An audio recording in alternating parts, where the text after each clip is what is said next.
Adoção tardia, o encontro daqueles que desejam ser pais e não têm restrições à idade do filho do coração. A gente conversa sobre esse assunto com o professor do curso de Psicologia da Unesp, Mário Lázaro Camargo.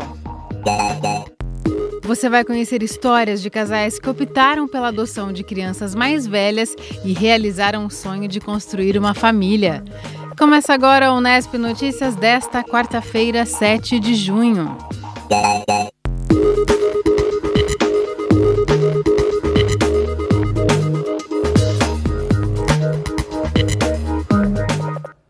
Boa noite.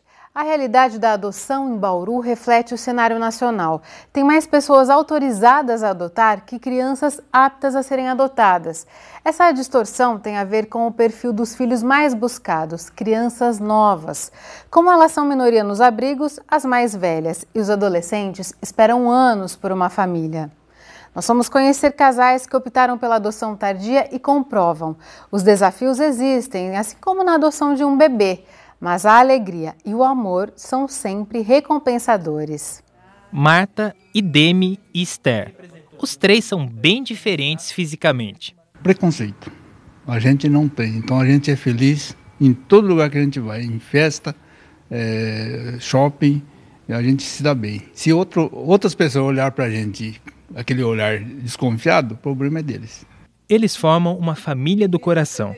O casal é um bom exemplo da adoção tardia, quando os pais procuram por crianças mais velhas. Como Marta não podia engravidar, sempre teve o desejo de adotar uma criança. A Esther, hoje com 15 anos, se juntou à família quando tinha 7. No meu caso, eu pensei muito na minha idade, que eu não ia conseguir acompanhar. Então, veja, hoje ela com 15 anos, se ela tiver que morar fora, ela vai morar fora.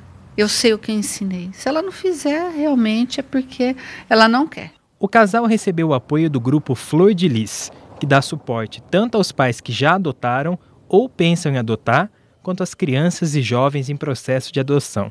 A entidade incentiva a adoção tardia.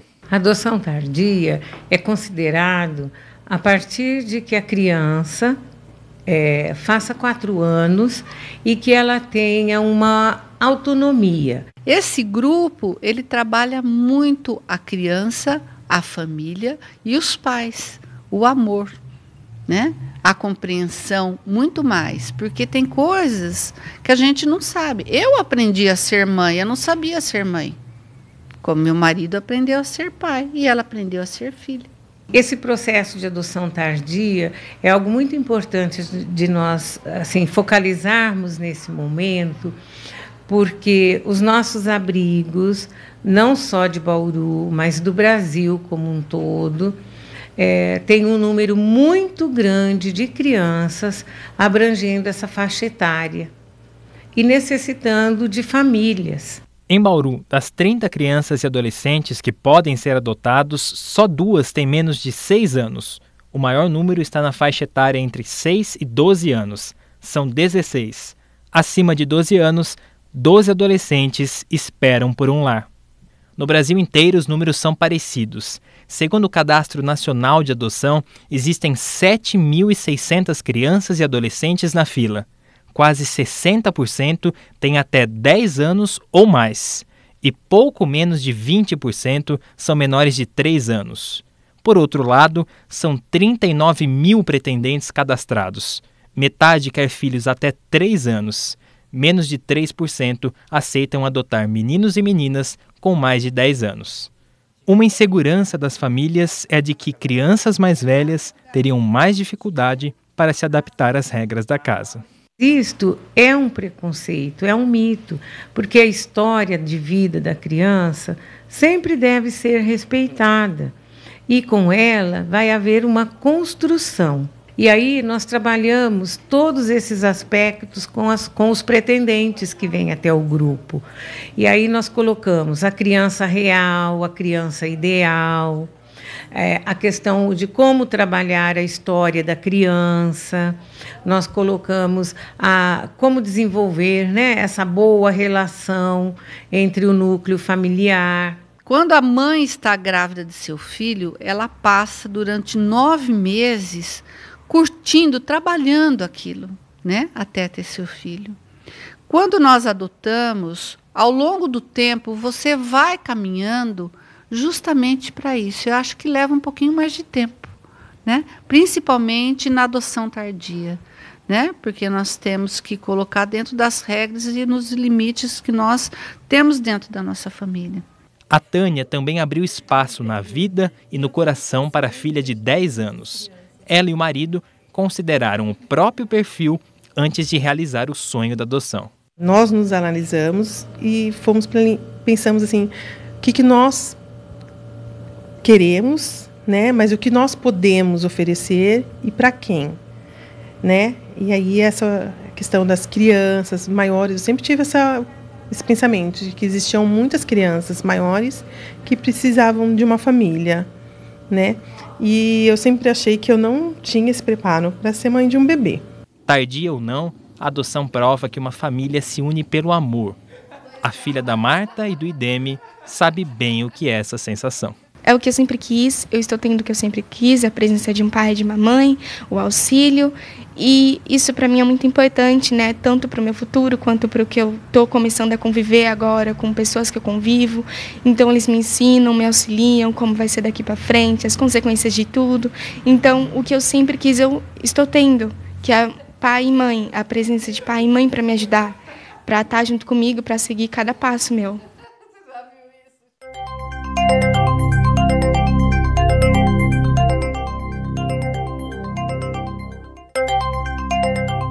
A quinta-feira deve ser com sol entre nuvens e sem chuva em todo o estado. Está prevista a chegada de uma nova frente fria apenas na sexta-feira. Bauru segue a tendência do estado de sol amanhã. Agora a umidade do ar é de 54%. A velocidade dos ventos é baixa, de 2 km por hora. Hoje a mínima foi de 18 e a máxima chegou a 28 graus. Nesta quinta, os termômetros devem variar entre 20 e 29 graus. Depois do intervalo, a gente volta a conversar sobre a adoção de crianças mais velhas. Recebemos o professor do curso de Psicologia da Unesp, Mário Lázaro Camargo. Voltamos já. Voltamos e vamos continuar a falar sobre a adoção de crianças mais velhas e adolescentes. Recebemos em nosso estúdio o professor do curso de Psicologia da Unesp, Mário Lázaro Camargo. Mário, muito obrigada por sua presença aqui no Unesp Notícias. Prazer estar aqui, boa noite. Boa noite. Mário, a gente já até citou na reportagem, um grande mito relacionado à adoção tardia é de que a criança mais velha ou adolescente teria mais dificuldade para se adaptar. A adaptação, tanto dos adotantes quanto dos adotados, ela tem essa relação direta com a idade mesmo? E quem parte para a adoção tardia tem que estar preparado para quais tipos de desafios? Bom, primeiro que vale ressaltar, de fato, as pesquisas têm mostrado que isso é muito mais um mito do que realidade, e um mito que se apoia nas expectativas que, na maioria das vezes, os adotantes fazem em relação ao que significa o exercício de maternidade, o exercício de paternidade, né? Então, as dificuldades que são encontradas nesse processo de adaptação, elas têm muito assim a relação com aquilo que estes adotantes idealizaram, no sentido de que a criança deve muito mais atender às suas necessidades, às suas expectativas de pai e mãe, do que ser ela mesma. Então, um grande desafio no que diz respeito à preparação para a adoção significa os casais postulantes à adoção entenderem este processo e ressignificarem essas expectativas. À medida que se torna possível aos adotantes entenderem que o exercício da maternidade, que o exercício da paternidade é um processo de construção que vai acontecendo à medida que a relação se estabelece, a força desse mito vai caindo por terra e a possibilidade da construção do vínculo e da adaptação vai acontecendo de forma muito interessante, de forma muito natural.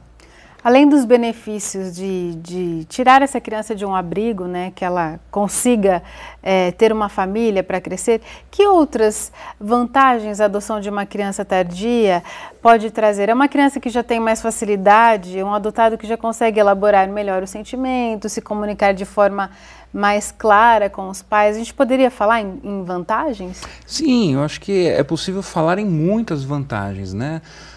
Nós podemos, por exemplo, falar do papel social da adoção como uma vantagem, que é justamente isso que você relatou, né? Por meio da adoção, é possível dar a uma criança, a um adolescente, uma família.